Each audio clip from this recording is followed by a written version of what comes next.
وہ ازدواجی زندگی کی کامیابی کی۔ تو ازدواجی زندگی گزارنے والے تو اس عمل کو کرنا شروع کریں، اور جو بیچارے کنوارے ہیں ان کے لیے ہم دعا کرتے ہیں اللہ ان کی مشکل آسان کر دے، ان مسکینوں پر اللہ رحم فرما دے۔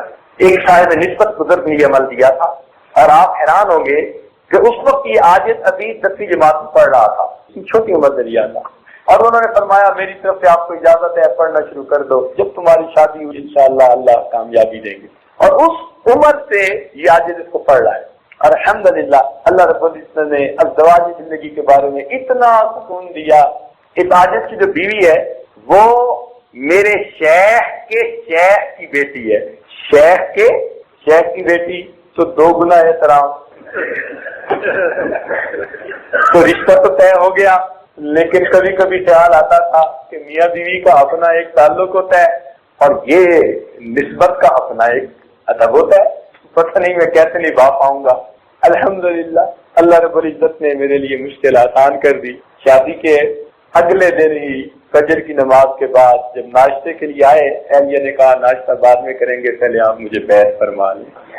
اب الحمدللہ وہ میری بیوی بھی ہے اور میری مریدنی بھی ہے، اب جب بیوی مریدنی ہو تو کتنا مزہ آتا ہے۔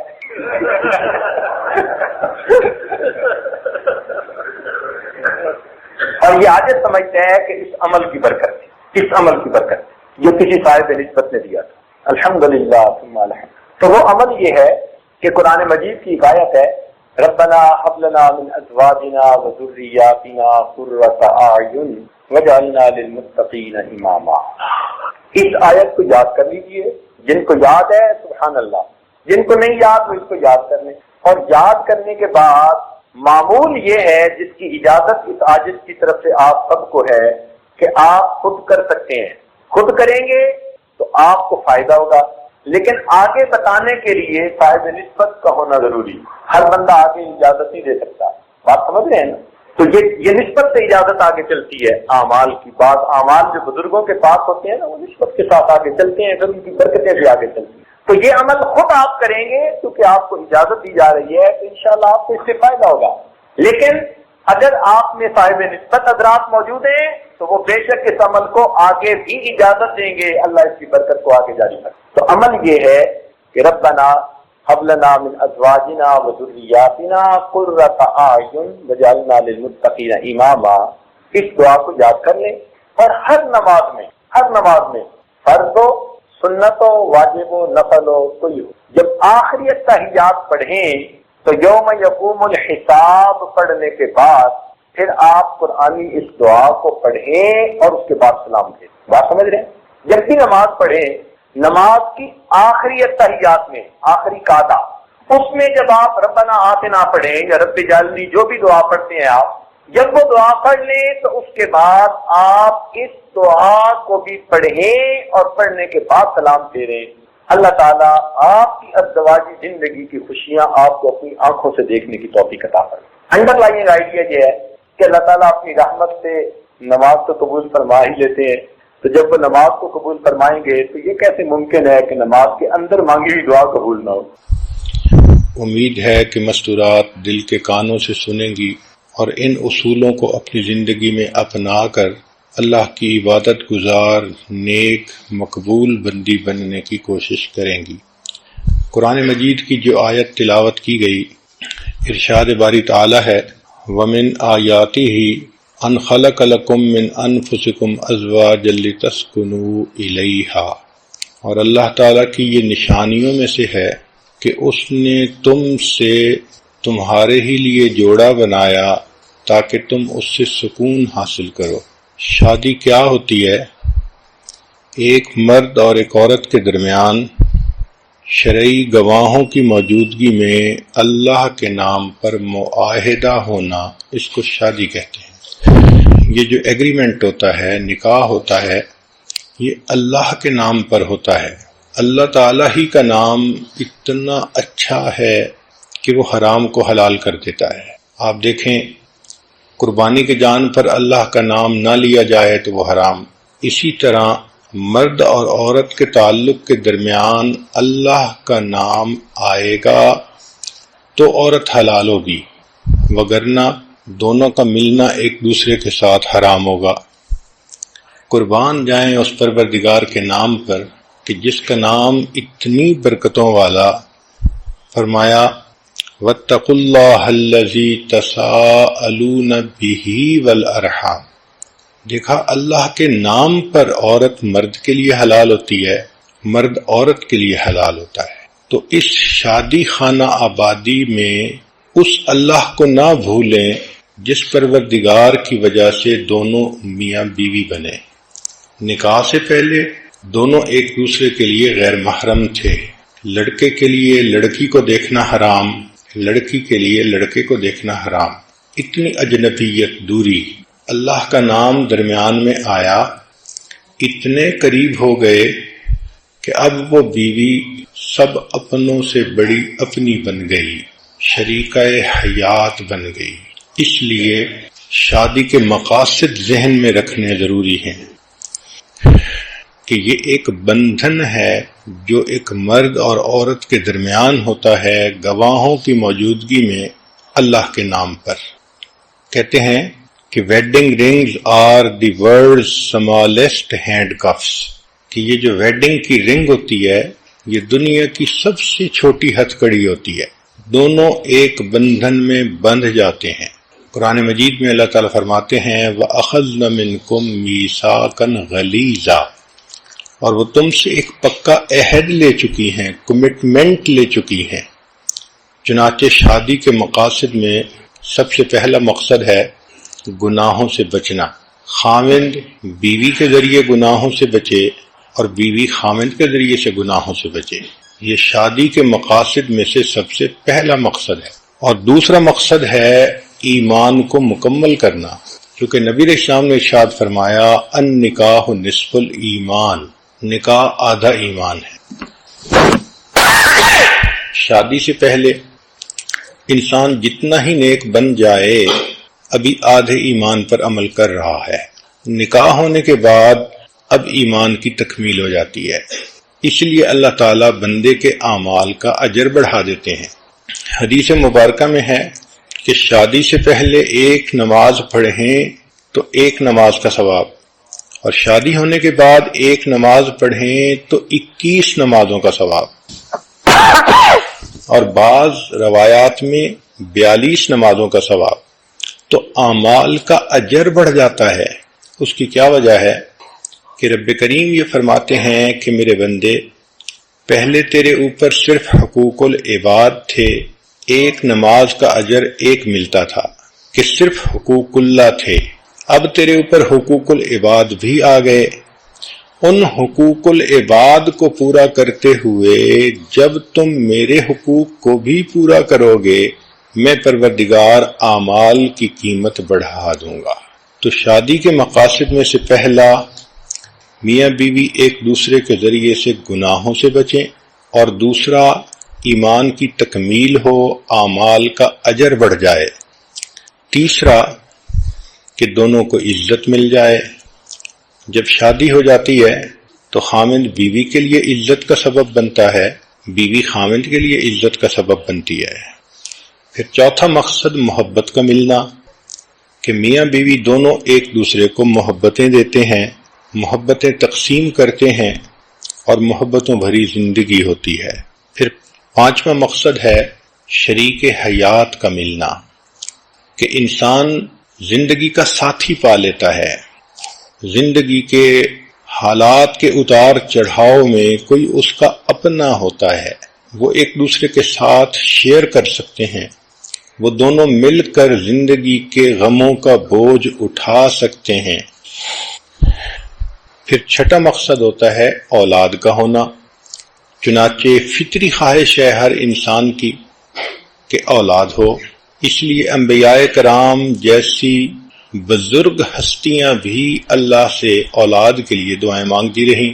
حضرت زکریا علیہ السلام نے دعا مانگی رب انی وہن العظم منی واشتعل الرأس شیبا، اے میرے پروردگار اتنا بوڑھا ہو گیا ہوں کہ میری ہڈیاں بوسیدہ ہو گئیں اور میرے بال سفید ہو گئے، لیکن ابھی بھی میں آپ کے درگاہ سے اس نعمت کے حاصل کرنے میں مایوس نہیں ہوا، میں ابھی بھی دعا مانگتا ہوں.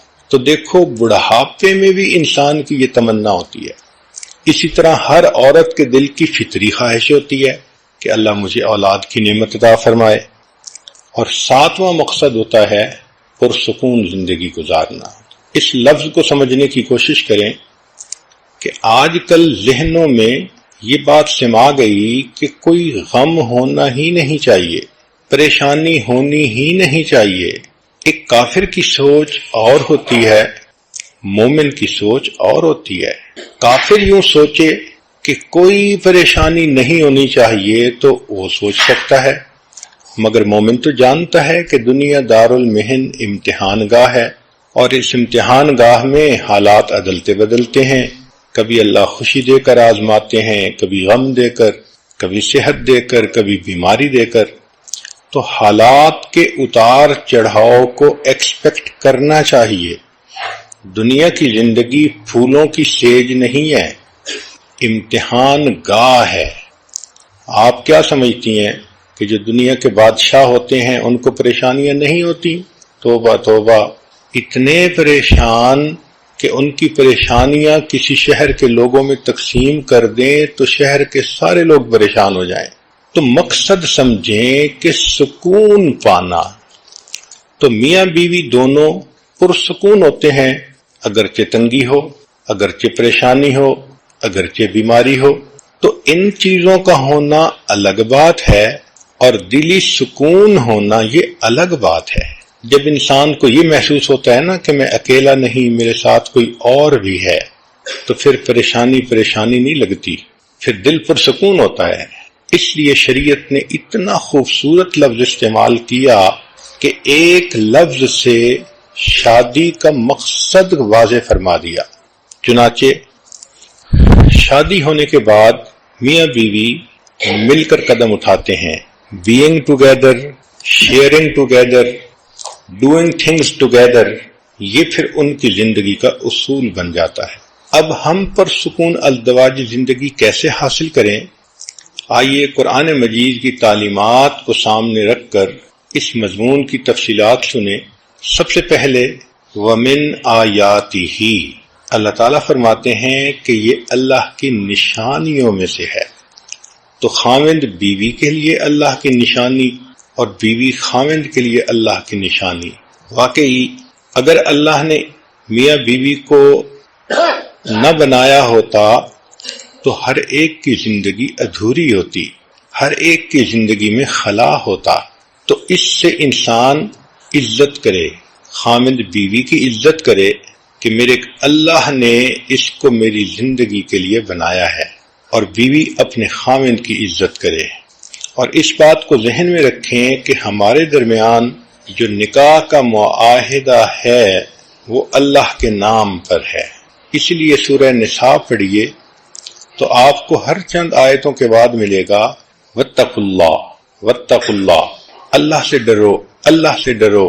کیونکہ اللہ تعالیٰ جانتے تھے کہ میاں بیوی کا ریلیشن شپ اتنا ڈیلیکیٹ ہوتا ہے کہ اگر بندے کے دل میں اللہ کا خوف نہ ہو تو وہ ظاہر میں سچا بھی بنتا ہے مگر دوسرے کی دل آزاری بھی کر رہا ہوتا ہے. اس لیے اللہ نے فرمایا کہ تم مخلوق کا خیال مت رکھو، تمہارا معاملہ اللہ کے ساتھ ہے جو دلوں کے بھید جاننے والا ہے. So Allah is the witness to all thoughts, intentions and actions. تم جو کر رہے ہو، تمہارے من میں کیا نیت ہے، اس کو اللہ جانتا ہے. آگے فرمایا وَجَعَلَ بَيْنَكُمْ مَوَدَّةً وَرَحْمَةً، اور اللہ نے تمہارے درمیان محبت پیدا کر دی. مودت کہتے ہیں محبت کو. چنانچہ میاں بیوی کو ایک دوسرے سے فزیکل اور ایموشنل دونوں طرح کی محبت چاہیے ہوتی ہے. اس لیے میاں بیوی آل سیزن فرینڈز ہوتے ہیں. یہ صرف بہار کے دوست نہیں ہوتے، یہ آل سیزن فرینڈز ہوتے ہیں. اور یہ فرینڈ شپ آپس میں بلٹ اپ کرنی پڑتی ہے، اس پر انویسٹ کرنا پڑتا ہے. جتنا ایک دوسرے کی خاطر انویسٹمنٹ کریں گے اتنا یہ محبت مضبوط ہوتی چلی جائے گی. ایک دوسرے کو ٹائم دینا، ایفرٹس دینا، کیئر دینا، سپورٹ دینا، ایک دوسرے کے کام کرنا، ایک دوسرے کی ضروریات زندگی میں دلچسپی لینا، اس سے شادی کا بندھن مضبوط ہو جاتا ہے۔ یوں سمجھ لیں کہ میاں بیوی کا ایک ایموشنل بینک اکاؤنٹ ہوتا ہے، جتنا وہ اس کے اندر ان پٹ ڈالتے رہتے ہیں اتنا ان کی شادی پرسکون ہوتی ہے۔ Love is directly proportional to investment. جس چیز پر جان، مال، وقت لگتا ہے اس کی محبت دل میں آتی ہے۔ یہ اصول ہے۔ اس کی مثال سن لیجئے۔ ماں بیٹے کے اوپر کتنی انویسٹمنٹ کرتی ہے؟ 24 گھنٹے کی خادمہ، پہلے کھلاتی ہے بعد میں کھاتی ہے، پہلے پلاتی ہے بعد میں پیتی ہے، پہلے بچے کو سلاتی ہے بعد میں خود سوتی ہے۔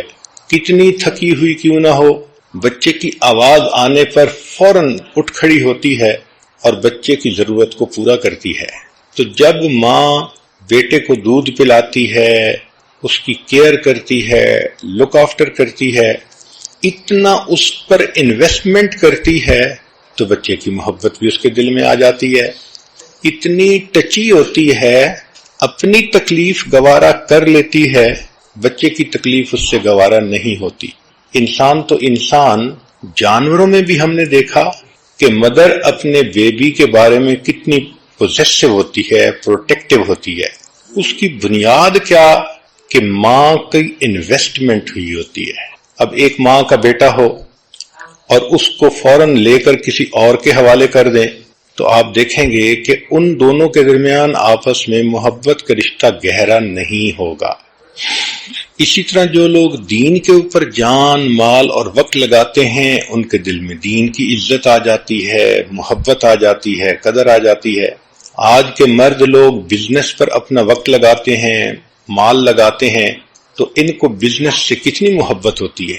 تو یہ ذہن میں رکھیں کہ جتنا ایک دوسرے کے لیے وقت دیں گے، قربانی دیں گے، ایک دوسرے کا خیال رکھیں گے، ایفرٹس کریں گے، اتنا یہ شادی کا رشتہ مضبوط ہوگا اور یہ محبت گہری سے زیادہ اور گہری ہوتی چلی جائے گی۔ تو میاں بیوی ایک دوسرے کو اون کریں۔ جہاں ایک دوسرے کی خاطر قربانیاں نہیں ہوتی وہاں تعلق کمزور ہوتا ہے۔ چنانچہ ایک واقعہ ہے، ایک لڑکی زینب کی شادی ہوئی اور اس کو ساس ایسی ملی کہ اللہ کی پناہ، چھوٹی چھوٹی بات پہ تنقید کرنے والی، سمجھانے والی، بتانے والی۔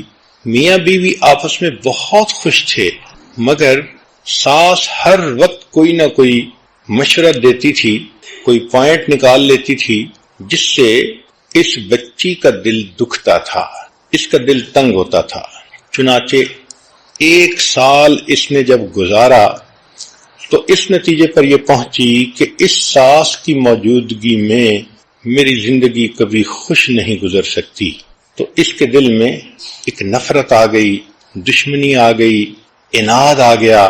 یہ ایک آنکھ اپنی ساس کو نہیں دیکھنا چاہتی تھی، اس کا دل چاہتا تھا زمین پھٹے اور یہ بوڑھی عورت اندر اتر جائے، میری جان چھوٹ جائے اس سے۔ ایک دن یہ بیمار تھی تو حکیم کے پاس گئی دوائی لینے کے لیے، تو وہاں اس کے دل میں شیطان نے یہ بات ڈالی کہ کیوں نہ حکیم صاحب سے میں کوئی ایسی دوائی لے لوں کہ جس کی وجہ سے میری ساس مر ہی جائے، میری جان چھوٹ جائے۔ چنانچہ اس نے رو دھو کر حکیم کو بتایا، میں بہت دکھی ہوں، میں بہت پریشان ہوں، آپ میری ہیلپ کریں، مجھے کوئی دوائی ایسی دیں جو میں ساس کو کھلاؤں اور میری جان چھوٹ جائے۔ حکیم سمجھدار تھا، اس نے کہا بہت اچھا، میں تمہیں دوائی تو دے دیتا ہوں، لیکن ایک بات ذہن میں رکھنا کہ اگر ایسی دوائی دی کہ فوری اثر کرے تو تمہارے نام لگ جائے گا، تمہارے اوپر لوگ شک کریں گے، تم اس کے قتل کرنے والی بن جاؤ گی۔ اس نے کہا ہاں بات تو ٹھیک ہے۔ تو حکیم نے کہا کہ میں ایک ایسی دوائی دیتا ہوں کہ جو سلو پائزن ہے، اس میں 1 سال لگے گا اور 1 سال میں یہ عورت اندر سے اتنی کمزور ہو جائے گی کہ مر ہی جائے گی۔ وہ بہت خوش ہو گئی کہ اچھا آپ ایسی دوائی مجھے دے دیں۔ چنانچہ حکیم نے ایک دوائی دے دی اور کہا کہ اس کو وقتاً فوقتاً کھلاتی رہنا، اور 1 سال کا عرصہ ہے، تمہاری جان چھوٹ جائے گی۔ اب دلہن سمجھتی تھی کہ میرا مسئلہ حل ہو گیا، مگر حکیم صاحب نے ایک مشورہ اور دیا کہ دیکھو، چونکہ یہ کام آپ خود کر رہی ہو تو دنیا آپ کو مجرم نہ سمجھے، اس لیے اب کوشش کرو کہ اس بوڑھی کی خدمت زیادہ کرو، اس کے قریب ہو جاؤ، اس کو اپنا بنانے کی کوشش کرو، تاکہ دنیا والے بھی یہ دیکھیں کہ تم تو اس کو بہت اہمیت دیتی تھی، خدمت کرتی تھی، اچھا وقت گزارتی تھی، تو تمہارے اوپر کوئی شک بھی نہیں کرے گا۔ اس کو یہ بات بھی اچھی لگی، چنانچہ یہ آئی۔ اب اس نے اس کو اپنی ساس کو وہ دوائی دینی شروع کر دی، مگر ایک تبدیلی یہ آئی کہ اس نے ساس کو اب ذرا زیادہ وقت دینا شروع کر دیا، ان کی خیال رکھتی، ان کی بات مانتی، ان کا دل خوش کرنے کی کوشش کرتی، کہ تاکہ ساس بھی کہے کہ اس نے مجھے بہت محبت دی، اور خامد بھی یہی سمجھے کہ میری بیوی نے تو اس کی خدمت کرنے میں کوئی کمی نہیں چھوڑی۔ وہ اچھا بننا چاہتی تھی تاکہ قتل کا الزام اس کے سر پر نہ آئے۔ 1 سال اس نے خوب محنت کی اور اپنی ساس کی خدمت کر کے اپنے خامند کو بھی خوش کیا، ساس کو بھی خوش کیا۔ لیکن جب 1 سال گزرنے کے قریب آیا تو جب وہ تنہائی میں بیٹھ کر سوچتی کہ اب میری ساس مر جائے گی، تو اب اس کے دل کو خوشی کی بجائے غم ہوتا، کیونکہ اب قریب ہونے کی وجہ سے اس کو محبت ڈیولپ ہو چکی تھی۔ چنانچہ 1 سال کے بعد وہ روتی ہوئی پھر حکیم کے پاس آئی اور کہنے لگی کہ پلیز آپ مجھے اس زہر کا کوئی اینٹی ڈوٹ دے دیں، میں نہیں چاہتی کہ میری ساس مرے، وہ اتنی میرے ساتھ اچھی ہو گئی ہے، میں اس کے ساتھ اتنی کمفرٹیبل فیل کرتی ہوں کہ میں نہیں چاہتی کہ وہ فوت ہو۔ جب اس نے یہ کہا تب حکیم صاحب نے بتایا کہ بہت اچھا، میں نے اس کو زہر نہیں دی تھی، ایک عام دوائی دے دی تھی تاکہ تمہارے دل کو تسلی رہے کہ زہر دی جا رہی ہے، لیکن جو میں نے تمہیں نصیحت کی تھی کہ ساس کی خدمت کرو، وقت دو، اس کی بات مانو، اصل تو یہ بنیاد تھی۔ پہلے تم نے انویسٹمنٹ کوئی نہیں کی ہوئی تھی، تمہیں اس کی بات بری لگتی تھی، وہ تمہیں سمجھاتی تھی تمہارے فائدے کی نیت سے، اور تمہیں زہر چڑھتا تھا۔ اب جب تم نے اپنے آپ کو سمجھا کر اس کی خدمت کرنی شروع کر دی تو اب تمہارے درمیان محبت پیدا ہو گئی۔ پریشان نہ ہونا، تمہاری ساس ابھی نہیں مرے گی، اپنی طبعی زندگی گزارے گی۔ اب اس لڑکی کے آنکھوں سے پھر آنسو آ گئے، یہ غم کے آنسو نہیں تھے، یہ خوشی کے آنسو تھے۔ تو سوچئے کہ عورت اگر تھوڑا سا اپنے دل کو صبر دے اور پھر خدمت کرے، محبتیں تقسیم کرے، تو حالات خود بخود ٹھیک ہو جاتے ہیں، جو مخالف ہوتے ہیں وہ بھی موافق ہو جاتے ہیں۔ ساس پہلے بھی اچھا چاہتی تھی، سمجھاتی تھی، لیکن یہ سینسٹیو بہت ہو گئی تھی، بات نہیں سننا چاہتی تھی۔ اب جب اس نے اس کی بات سنی شروع کر دی تو ساس بھی بیٹیوں کی طرح اس سے محبت کرنے لگ گئی۔ چنانچہ اس لڑکی اور اس کی ساس کے درمیان محبت مثالی محبت بن گئی۔ اللہ اکبر کبیرہ۔ تو اس لیے میاں بیوی کے درمیان بھی جو محبت ہوتی ہے وہ بھی انویسٹمنٹ ہوتی ہے۔ بیوی خامند کے لیے اپنا ٹائم انویسٹ کرے اور خامند اپنی بیوی پر انویسٹمنٹ کرے تو یہ محبت پھر مضبوط سے مضبوط تر ہوتی جائے گی۔ دوسری بات شریعت نے کہی مودتم و رحمہ، اور تمہارے درمیان ہم نے رحمت کو رکھ دیا۔ دیکھیں، جوانی میں میاں بیوی کی محبت میں ایک دوسرے کی جنسی ضرورت کا بھی عنصر شامل ہوتا ہے، لہذا اگر میاں بیوی جھگڑا بھی کریں، ناراض بھی ہوں، تو شام کو پھر دونوں اکٹھے ہوتے ہیں، خامند کو بیوی کی ضرورت، بیوی کو خامند کی ضرورت۔ لیکن جب بڑھاپا آ جاتا ہے تو اس وقت یہ جنسی ضرورت کا پہلو نہ ہونے کے برابر ہو جاتا ہے۔ تو اس وقت تو ایک دوسرے کے ساتھ اگر جھگڑا ہو تو نفرتیں پکی ہو جاتی ہیں۔ تو شریعت کی خوبصورتی دیکھیے کہ اللہ رب العزت نے ایک دوسرا لفظ استعمال کیا کہ تمہارے درمیان مودت بھی رکھ دی اور رحمت بھی رکھ دی۔ رحمت کہتے ہیں کہ اب تم ایک دوسرے کے ساتھ جو زندگی کا اتنا عرصہ گزار چکے، اب اس کی قدردانی کرو اور اس کی وجہ سے ایک دوسرے کے ساتھ درگزر کا معاملہ کرو۔ تو رحمہ is to give without asking to return, اس کو رحمت کہتے ہیں۔ یعنی جو آپ اپنی جوانی میں ایک دوسرے کے لیے انویسٹمنٹ کر چکے ہیں اس کو آنر کریں، اس کا احساس کریں۔ خاوند یہ سوچے جب یہ میرے پاس آئی تھی، چھوٹی عمر تھی، خوبصورت تھی، اب اتنے بچوں کی ماں بن گئی، اب اس کی وہ صحت نہ رہی، وہ خوبصورتی نہ رہی، اس نے تو اپنی لائف ہی انویسٹ کر دی، تو اس کی قدر ہونی چاہیے۔ بیوی بھی سوچے کہ میرے خاوند نے مجھے سایہ دیا، مجھے گھر دیا، مجھے عزت دی، یہ میرے اتنے بچوں کا باپ ہے، اب اگر یہ بڑھاپے میں ذرا سینسٹیو طبیعت کا مالک بن بھی گیا ہے تو کوئی بات نہیں، مجھے برداشت کرنا چاہیے۔ تو رحمت کا لفظ سبحان اللہ ایک دوسرے کی قدردانی کرنا اور گزرے ہوئے وقت کا لحاظ کرنا۔ چنانچہ ایک آدمی جو دفتر کے اندر اچھی پوسٹ پر تھا، اس کے دفتر میں ایک لڑکی سیکرٹری بنی جس کا نام للی تھا۔ تھوڑے دنوں کے بعد یہ افسر صاحب اس لڑکی کے ساتھ برے تعلق کے اندر گرفتار ہو گئے۔ اب اس کے دماغ میں ہر وقت وہ لڑکی سمائی ہوئی ہوتی اور اس کا جی چاہتا کہ بس میں ابھی شادی کروں۔ لڑکی کی ریکوائرمنٹ یہ تھی کہ تم پہلی بیوی کو طلاق دو پھر میں شادی کروں گی۔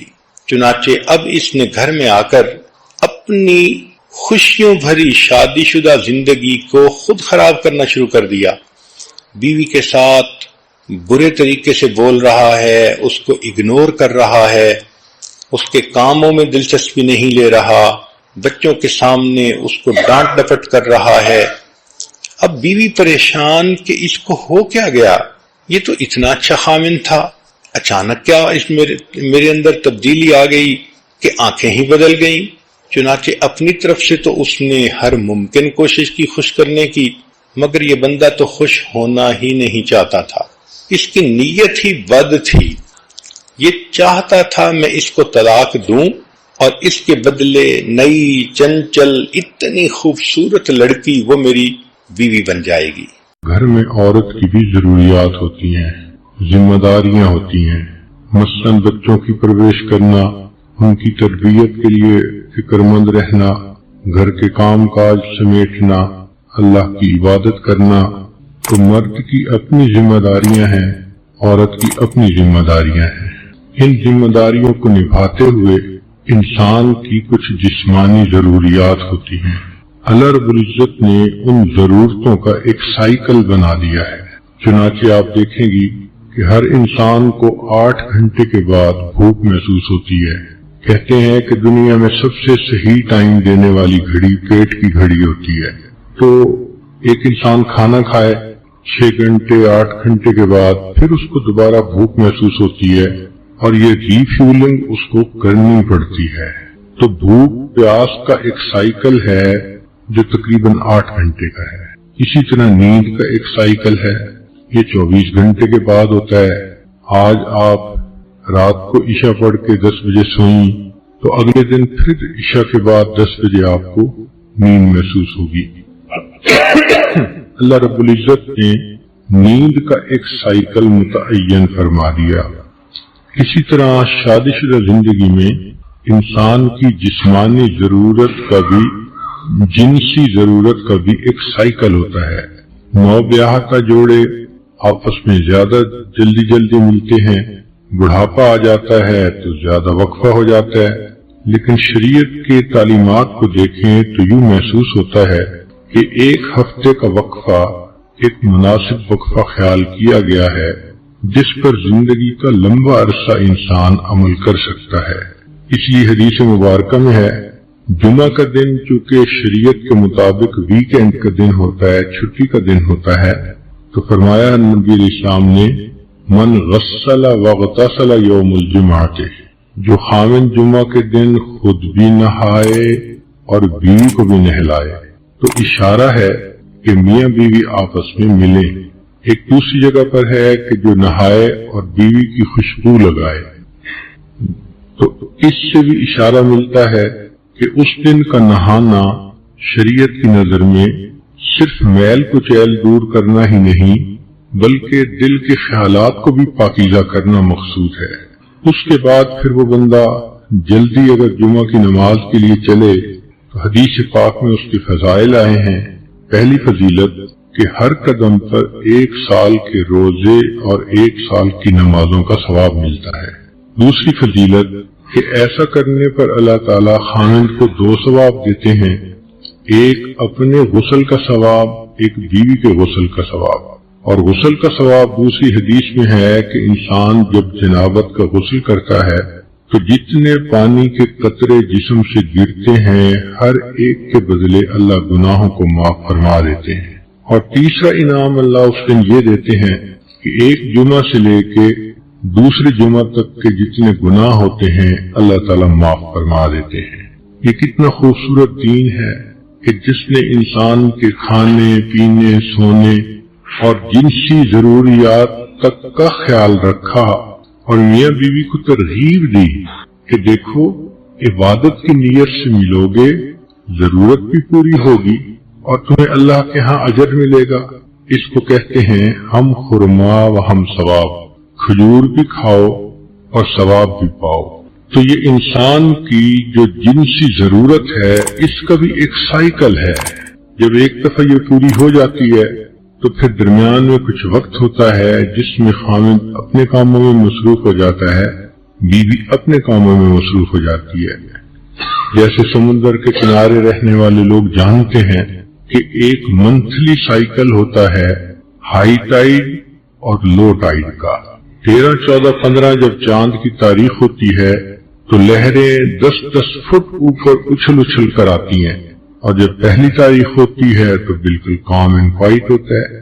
یہی انسان کی جنسی ضرورت کا معاملہ کہ عام طور پر جب انسان کی ضرورت پوری ہوتی ہے تو پھر لو ٹائیڈ کا وقت رہتا ہے، مگر کچھ وقفہ گزرنے کے بعد دوبارہ یہ ہائی ٹائیڈ ہو جاتی ہے۔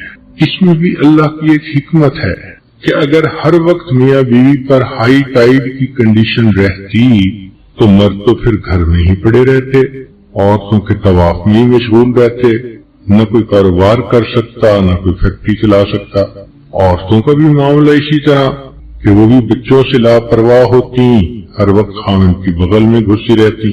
تو اللہ رب العزت نے کتنی خوبصورت زندگی دی ہے کہ جس میں ہر چیز کا خیال رکھا گیا، تو وقفے سے صحت بھی برقرار اور پھر وقفے سے ملنے سے محبت کا احساس بھی زیادہ ہوتا ہے۔ اس کے علاوہ بھی انسان کو ضرورت پیش آ سکتی ہے۔ انسان ہے، صرف ایک ہفتے ہی کا تو مسئلہ نہیں لکھا شریعت نے، اجازت تو ہر وقت دی ہے۔ چنانچہ شریعت نے کہا کہ مرد اگر باہر پھر رہا ہو اور اس کی نظر کسی غیر محرم پر پھرے اور اس کے دل میں اس کا خیال آ جائے، نبی اسلام نے فرمایا کہ اس کو چاہیے کہ گھر آئے اور اپنی بیوی سے مل لے، جو کچھ اس عورت کے پاس تھا وہی کچھ گھر میں بیوی کے پاس ہوگا۔ کتنی خوبصورت تعلیمات ہیں کہ جو کچھ تم باہر ڈھونڈتے ہو جب تمہیں گھر میں ملتا ہے تو پھر گناہ کرنے کی کیا ضرورت ہے۔ اسی طرح نبی علیہ السلام کی سنت مبارکہ ہے، جب آپ سفر پہ تشریف لے جانے لگتے تھے تو اپنے اہل خانہ سے ملاپ کرتے تھے۔ حدیث پاک میں ہے کہ حجۃ الوداع کے موقع پر نبی اسلام نے احرام باندھنا تھا تو جتنی ازواج مطہرات ساتھ تھیں اللہ کے حبیب صلی اللہ علیہ وسلم نے سب کے ساتھ وقت گزارا۔ اسی طرح سفر سے واپس آئیں تو بھی بیوی سے ملنا سنت ہے۔ کئی مرتبہ انسان کو کوئی خوشی ملتی ہے تو وہ اپنی بیوی سے قریب ہوتا ہے، بیوی کو کوئی پریشانی ہوتی ہے تو وہ خاوند کا قرب چاہتی ہے۔ تو انسانی طبائع ہیں شریعت نے سمجھا دیا کہ دیکھو مرد کو بھی اتنی شرم آئے گی کہ چاہے گا کہ زمین کھل جائے اور میں زمین کے اندر ہی چلا جاؤں. بھرے مجمع میں بے لباس ہونے سے اس کو اتنی شرمندگی ہوتی. اس شرمندگی سے کس نے بچایا؟ لباس نے بچایا. تو یہ انسان کے عیبوں کو ڈھانپتا ہے. دوسری بات کہ لباس سے انسان کو زینت ملتی ہے، اسی لیے تو نئے نئے کپڑے بن رہے ہیں، نئے نئے ڈیزائن بن رہے ہیں، دھو کے استری کر کے صاف ستھرے خوشبودار پہن کے مسجدوں میں آتے ہیں. تو لباس کی وجہ سے انسان کی پرسنالٹی کی اٹریکشن میں اضافہ ہوتا ہے. اچھا لباس بندے نے پہنا ہوا ہو تو یقیناً دوسرے کے دل کو بھا جاتا ہے. اور تیسرا نقطہ اس میں جو بڑا ہے، تو لباس گویا ایک تو چھپانے کا ذریعہ بنا. تو شریعت نے کہا جس طرح لباس تمہارے اعضاء کو چھپا دیتا ہے، میاں بیوی ایک دوسرے کے عیوب کو چھپا دیتے ہیں. بیوی خامن کے عیوب چھپا دیتی ہے اور خامن بیوی کے عیوب چھپا دیتے ہیں. لباس سے جیسے تمہیں زینت ملتی ہے، بیوی کی وجہ سے تمہارے گھر میں زینت ہے اور خامن کی وجہ سے بیوی کی زینت ہے. اس کو ماحول معاشرے میں ایک ریسپیکٹ مل جاتی ہے. اور تیسری بات فرمائی کہ دیکھو انسان کے جسم کے سب سے زیادہ قریب اس کا لباس ہوتا ہے. کیوں جی؟ لباس سے زیادہ قریب بھی کوئی چیز ہوتی ہے؟ نہیں. سب سے زیادہ جسم کے قریب کیا ہے؟ لباس. تو شریعت نے اس طرف بھی اشارہ کیا کہ دیکھو اب تم جو زندگی کے ساتھی بن رہے ہو، تو جس طرح جسم کے سب سے زیادہ قریب اس کا لباس ہوتا ہے، اب خامند کے لیے سب سے زیادہ قریب اس کی بیوی اور بیوی کے لیے سب سے قریب اس کا خامند ہو. سب رشتوں سے بڑا رشتہ یہ ہے. زندگی کا ساتھی کوئی چھوٹا سا لفظ نہیں ہے جو بولا جاتا ہے. اس کو نکاح کہتے ہیں. اس لیے بعض کتابوں میں لکھا ہے کہ النکاح نصف الایمان، نکاح آدھا ایمان ہے. کیا مطلب؟ کہ کنوارا بندہ جتنا بھی نیک متقی پرہیزگار ہو جائے، ابھی اس نے آدھے ایمان کو کور کیا، بقیہ آدھا تب کور ہوگا جب نکاح کر کے جو اس پر ذمہ داریاں ہیں یہ ان کو پورا کرے گا. اسی ایک روایت میں آتا ہے کنوارا آدمی نماز پڑھتا ہے تو اس کو ایک نماز پر ایک نماز کا ثواب، اور شادی شدہ نماز پڑھتے ہیں تو بعض روایات میں ایک نماز پر 21 نمازوں کا ثواب، اور بعض روایت میں ایک نماز پر 42 نمازوں کا ثواب. تو شارحین حدیث نے لکھا کہ یہ ثواب کیوں بڑھا دیا؟ وہ فرماتے ہیں کہ اس کی وجہ یہ تھی کہ اللہ رب العزت نے فرمایا اب میرے اس بندے پر حقوق العباد بھی آ گئے. جب یہ حقوق العباد کو پورا کرنے کے ساتھ میرے بھی حقوق کو پورا کرے گا، میں پروردگار اس کے عملوں کی قیمت ہی بڑھا دوں گا، ریٹ بڑھا دوں گا. شریعت نے فقط ہمیں مصلی کی عبادت نہیں سکھائی، پوری زندگی گزارنے کا طریقہ. یہی تو حسن و جمال ہے اس دین اسلام کا، یہی خوبصورتی ہے اس شریعت کی. قدم قدم پہ اوپر ہمیں گائیڈنس ملی. چنانچہ ایک نوجوان کہتا ہے کہ جی میرا نکاح ہو گیا، مجھے تو پہلے بتائیں کہ نکاح کے لیے میں بیوی کیسے پسند کروں. تو نبی علیہ الصلوۃ والسلام نے فرمایا کہ عورت کو 4 وجوہات سے پسند کرتے ہیں. یا تو اس کو خوبصورتی کی وجہ سے پسند کرتے ہیں، جمالہا، کبھی کبھی اس کو اس کی مال و دولت کی وجہ سے پسند کرتے ہیں، ولی مالہا، اور کبھی کبھی اس کو اونچے خاندان ولی حسبہا، اونچی فیملی کی وجہ سے پسند کرتے ہیں، اور کبھی کبھی ولی دینہا، اس کی نیکی اور دینداری کی وجہ سے اسے پسند کرتے ہیں. تو نبی علیہ السلام نے فرمایا کہ تم اپنی بیویوں کو ہمیشہ دین کی وجہ سے پسند کر. چنانچہ نیکوکار بیوی جو ہوگی وہ زندگی کی بہترین ساتھی ہوگی. جو خدا کی وفادار نہیں وہ بندے کی کیا وفادار ہوگی. جس سے آنچل ہی نہیں سر کا سنبھالا جاتا، اس سے کیا خاک تیرے گھر کی حفاظت ہوگی. تو شریعت نے کہا کہ تم بیوی کو نیکی اور دین کی بنیاد پر پسند کرو. چنانچہ جب نکاح ہو جاتا ہے، میاں بیوی زندگی کے ساتھی، شریعت نے انہیں ایک تعلیم دی. نبی علیہ السلام نے فرمایا خیرکم خیرکم لأہلہ، تم میں سے سب سے بہتر وہ ہے جو تم میں سے اپنے اہل خانہ کے لیے بہتر. ایک رول دے دیا، اس کو تھمب رول کہتے ہیں. اگر کسی بندے کے بارے میں آپ جاننا چاہیں کہ یہ کیسا ہے، فرمایا اس کے دفتر سے پتہ مت کرنا، بزنس سے اندازہ مت لگانا، اس کے دوستوں سے اندازہ مت لگانا، لگانا ہو تو اس کے اہل خانہ بیوی اور بچوں کے ساتھ یہ کس طرح کی ڈیلنگ کرتا ہے وہاں سے اندازہ لگا، وہاں اصلیت کھلتی ہے، وہاں سب اوپن ہو جاتا ہے بندے کا. یہ بناوٹ، یہ تصنع، یہ تکلف باہر چل جاتے ہیں، لوگوں کو کیا پتا. لیکن گھر میں تو بندہ ایکسپوزڈ ہوتا ہے نا سب کے سامنے، سب کو انسان کے کچے چٹھے کا پتا ہوتا ہے. تو نبی علیہ السلام نے فرمایا خیرکم خیرکم لأہلہ، تم میں سے سب سے بہتر وہ ہے جو تم میں سے اپنے اہل خانہ کے لیے دے. اب اہل خانہ کے ساتھ اچھی زندگی گزارنے کے لیے بندے کو ایک صفت چاہیے جس کو تحمل مزاجی کہتے ہیں. جس شخص کے اندر تحمل مزاجی کی صفت ہوگی ہمیشہ اچھی زندگی ہوگی ازدواجی. اس کی تحمل مزاجی کیا ہوتا ہے کہ کسی بھی بات پر انسٹنٹینیسلی ریئیکٹ نہیں کرنا، چھوٹی سی بات پہ فوراً فلیئر اپ نہیں ہو جانا، غصے میں نہیں آ جانا. کوئی اگر بات دیکھ رہے ہو، سن رہے ہو، تو پھر پہلے سوچو کہ میں اس گھر کا بڑا ہوں، ذمہ دار ہوں، مجھے اللہ نے اس جماعت کا امیر بنایا ہے. جماعت کے امیر کون ہوتا ہے؟ یہی تو کہا الرجال قوامون علی النساء. اس کا ترجمہ یہی ہے کہ تمہیں ہم نے عورتوں کا امیر بنایا. تو امیر کو تو خیال رکھنا پڑتا ہے پورے گھر کے چھوٹے بڑوں کا.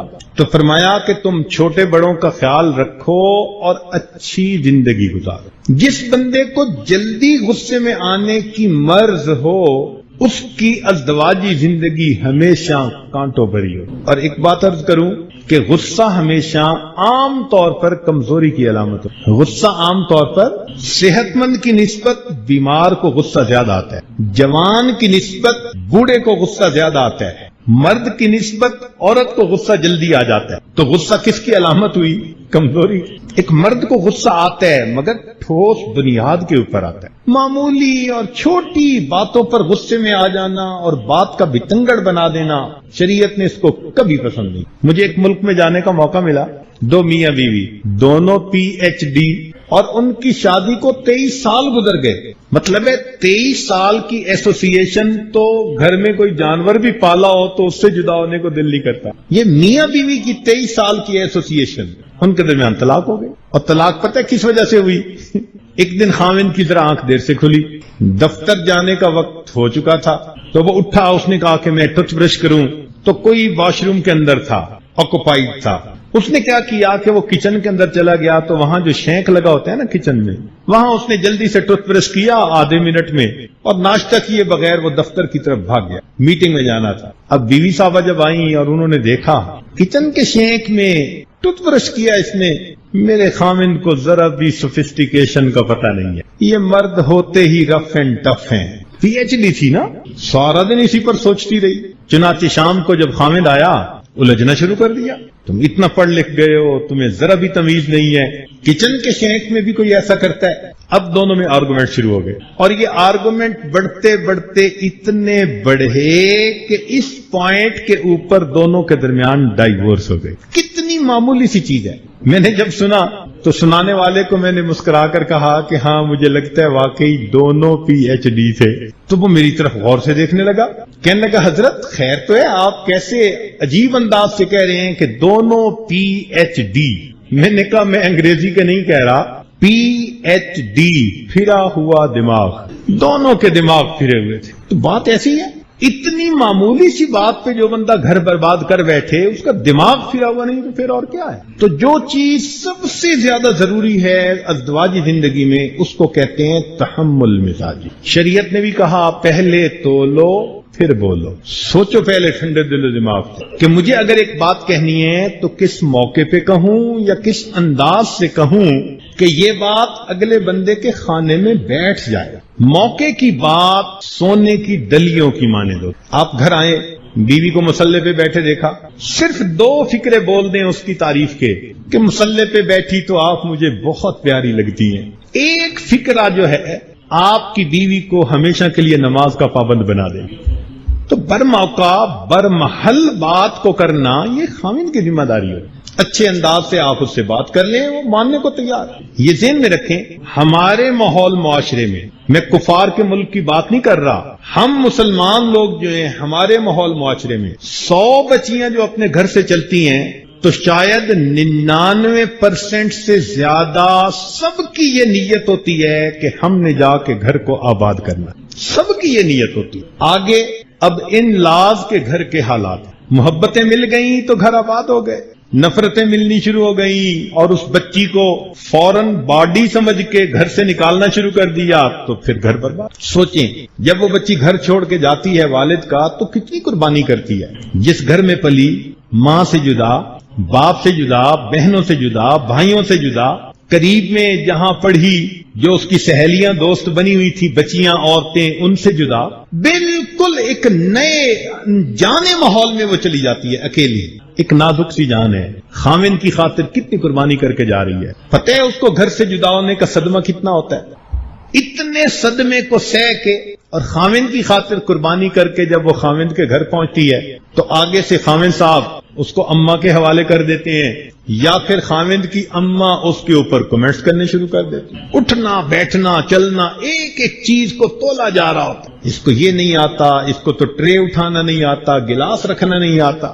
اس بیچاری کو وہاں سولی پہ لٹکنا پڑتا ہے. ایسے حالت ہوتی ہے، میری ہر نظر تیری منتظر، تیری ہر نظر میرا امتحان. ہر بندہ اس کو تولنے پہ لگا ہوتا ہے. بھائی وہ نئی بچی، کم عمر بچی، بھولی بھالی بچی، اس کو زندگی کا کیا پتا، ازدواجی زندگی کیا ہوتی ہے. فرسٹ ٹائم وہ گھر سے نکلی ہے، محبتیں دیں، پیار دیں، اس کو پرسکون ماحول دیں. وہ کم عقل اور بے سمجھ تو نہیں ہے، وہ آپ کے ماحول میں بڑے آرام سے ایڈجسٹ ہو جائے گی. تو یہ محبتیں دینا یہ خاوند کی ذمہ داری. نبی علیہ السلام نے فرمایا خیرکم خیرکم لأہلہ، تم میں سے سب سے بہتر وہ ہے جو تم میں سے اپنے اہل خانہ کے لیے. ہمارے علاقے میں ایک گاؤں میں ایک عجیب واقعہ پیش آیا، پرانا، ابھی ذہن میں آیا تو اس لیے سناتا چلوں نوجوانوں کو. ایک صاحب کی شادی ہو گئی اپنی کزن کے ساتھ. اب وہ لڑکی بڑی خوبصورت تھی اور یہ لڑکا بالکل ہی سادہ نارمل سی شکل کا لڑکا تھا، کوئی خاص تعلیم بھی نہیں، کوئی اسٹیٹس بھی نہیں، مگر خاندانی رشتوں کی وجہ سے ماں باپ نے شادی کر دی. لڑکی کو بالکل ہی پسند نہ آیا، اس کا جی چاہے میں اس کی شکل ہی نہ دیکھوں. چنانچہ 2-4 دن کے بعد جب وہ گھر واپس گئی تو خاوند اس کو وہاں چھوڑ کے آیا. طے ہوا تھا کہ 3 دن کے بعد لے جاؤں گا. 3 دن کے بعد لینے کے لیے جو گیا تو ماں باپ نے لڑکی کو رخصت کر دیا. اندر سے لڑکی کی نیت تھی نہیں، مگر دونوں طرف کے پیرنٹس میں اتنی محبت تھی، گہرا تعلق تھا کہ یہ وہاں بول ہی نہیں سکتی. چل پڑی خاوند کے ساتھ. راستے میں اس نے کہا کہ مجھے پانی کی ضرورت ہے. تو ان دنوں میں کنویں ہوتے تھے تو خاوند قریبی کنویں پر گیا کہ آؤ تمہیں پانی پلاتا ہوں. جب وہ پانی لینے کے لیے وہ کنویں کے جو ڈول تھے ان کی طرف جھکا تو بیوی نے پیچھے سے اس کو دھکا دے دیا. اس کی نیت یہ تھی کہ یہ گرے گا کنویں میں اور ڈوب کے مر جائے گا اور میں بتا دوں گی کہ بھائی کوئی مسئلہ. جب اس نے دیکھا نا کہ یہ پانی میں گر چکا، یہ آرام سے اپنے گھر واپس آ گئی، رونا دھونا شروع کر دیا. ماں باپ نے پوچھا کیا ہوا؟ کہنے لگی مجھے پیاس لگی تھی، میں نے کہا مجھے پانی پینا ہے. وہ کہنے لگا بیٹھو پانی لاتا ہوں. وہ پانی لینے گیا، آیا ہی نہیں. اب میں اکیلی، مجھے ڈر لگا کوئی اور مرد نہ آ جائے تو میں روتی دھوتی واپس آ گئی ہوں. کیسا غیر ذمہ دار آدمی. ماں باپ بھی پڑے پریشان کہ یہ اس نے کیا کیا. جوان بچی دلہن بنی ہوئی ہے اور اس کو اکیلا بٹھا کے چلا گیا. اللہ کی شان کہ دوسری طرف وہ نوجوان جب نیچے گرا، تیرنا نہیں آتا تھا، مگر جو ڈول ہوتے ہیں نا اس کی رسی پہ اس کا ہاتھ پڑ گیا. خیر تھوڑی دیر کے بعد اس نے ہمت کی اور آہستہ آہستہ چڑھتے چڑھتے چڑھتے وہ باہر نکل آیا. اب اس نے ذرا سوچا کہ مسئلہ کیا. اس نے کہا لگتا ہے کہ بیوی مجھ سے دلی طور پہ خوش نہیں ہے، مگر مجھے بھی تو ایسی چاند سی بیوی نہیں مل سکتی، اس لیے مجھے جانا ہے اس کو لینے کے لیے. اس نے اپنے کپڑے وغیرہ خشک کیے، اپنے حالت تھوڑا ٹھیک کی اور چل پڑا. واپس آیا مسکراتے چہرے کے ساتھ. اب ساس بھی غصے ہو رہی ہے، سسر بھی غصے ہو رہا ہے، اتنے غیر ذمہ دار ہو، تم نے ہماری بیٹی کو اس طرح بٹھا دیا اور چلے گئے. مسکراتے کہنے لگا بس مجھے ذرا دیر ہو گئی، بس کوئی بات نہیں، آپ چلو اس کو بھیجیے. اب جب ہنستے مسکراتے اس نے بات کی تو ماں باپ نے بھیج دیا، چلو بیٹی جاؤ. یہ اپنی اس بیوی کو لے کر آیا. یہ بندہ کہتا ہے کہ اس کے بعد پوری زندگی میں نے اپنی بیوی کو کبھی نہ جتلایا کہ تم نے میرے ساتھ کیا کیا، یہ فرق ہوا کہ وہ بیوی ساری زندگی میرے جوتوں میں پڑی رہتی، وہ مجھے اپنا محسن سمجھتی تھی، کتنا ظرف ہے اس بندے کا، میں نے کیا کیا، جواب میں اس نے میرے ساتھ کیسے اچھا سلوک کی۔ کہنے لگا ہماری زندگی کے اثرات کو کوئی نہیں جانتا، مگر میرے بڑے دل کرنے نے اس بیوی کو ہمیشہ کے لیے میری باندھی بنا اور میری زندگی بڑی پرسکون گزری۔ تو معلوم ہوا کہ خاوند جب دل بڑا کرتا ہے، چھوٹی موٹی چیزوں کو نظر انداز کر لیتا ہے، تو پھر بیوی کے دل میں بے اختیار اس کی محبت آتی۔ اس کو کہتے ہیں to run a big show one should have a big heart. پریشانیاں بھی آ جاتی ہیں تو پریشان ہونے کی ضرورت نہیں ہے۔ High winds blow on high mountains, اونچے پہاڑوں پر تیز آندھیاں چلتی ہیں کئی دفعہ، تو انسان کی زندگی میں بھی اس طرح کے حالات آتے ہیں۔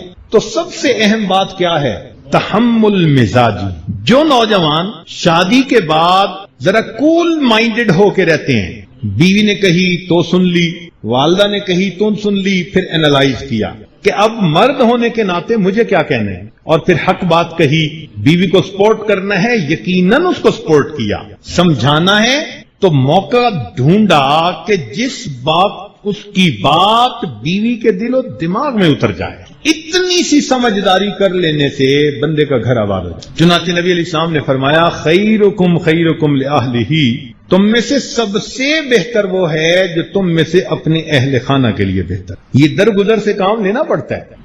جو بھی بڑا ہوتا ہے نا، باس ہوتا ہے، اس کو درگزر سے کام لینا پڑتا ہے۔ اللہ تعالیٰ نے مشینری میں بھی کلیئرنس ٹالرنس رکھی ہے۔ یہ جتنی مکینیکل مشینری فٹ ہوتی ہے نا، اس کے اصول ہیں۔ شیفٹ اتنی موٹی ہوگی تو بیرنگ کا سائز اتنا بڑا ہوگا، باقاعدہ ان کے اندر تھاؤزینڈز کے حساب سے کلیئرنس ٹالرنس ہوتی ہے، تب جا کے وہ مشینری فٹ ہوتی ہے اور چلتی ہے۔ تو انسانوں میں اگر کلیئرنس ٹالرنس زیرو ہو جائے تو پھر انسان کی زندگی کی گاڑی کیسے چلے گی؟ اور پرفیکٹ تو دنیا میں کوئی بھی نہیں ہے۔ خاوند اگر بیوی